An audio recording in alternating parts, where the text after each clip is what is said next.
Көлік инфрақұрылымын дамыту елдің негізгі басымдықтарының бірі, бірақ бұл Қазақстандағы ең жемқор салалардың бірі болып табылады. Сондықтан болар бұл салада көз қыстылық, бармақ басылық жетерлік. Пара беру мен алу тәуекелдерін анықтау мақсатында сыбайлас жемқорлыққа қарсы қызмет кешенді жылдық талдау жүргізді. Оның нәтижесінде 25 тәуекел анықталған.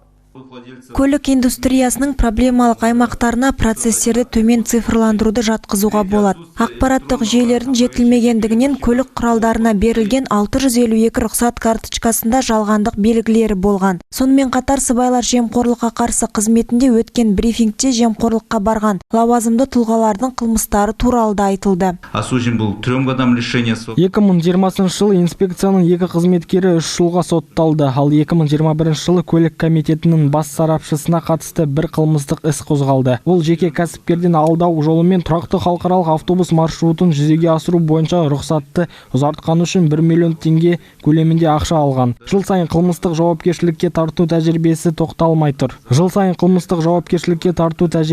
тоқтатылмай тұр. Осы жылы инспекция қызметкерлерінде 2 кәсіпкерге де қатысты 5 қылмыстық іс тіркелді. Қазір тергеу жұмыстары жалғасуда. Тәуекелдердің тағы бір тобы белгілі бір бизнес субъектілеріне артықшылық көрсетілгеніне қатысты. Талдау барысында арнайы рұқсаттар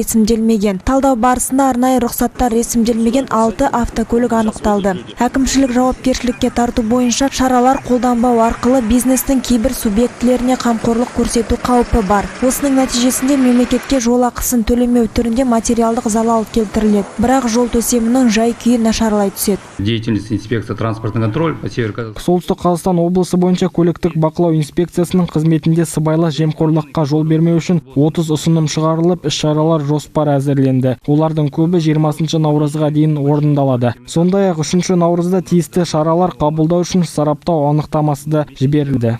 Барлық анықталған сыбайлас жемқорлық тәуекелдері бойынша процесстерді автоматтандыру арқылы да көліктік бақылау жұмысын регламенттейтін нормативті құқықтық актілерге тиісті өзгерістер енгізу арқылы да жоюға тиісті ұсынымдар әзірленді. Айгерім Құсайынова, Анатолий Беланок, жаңалықтар қызметі.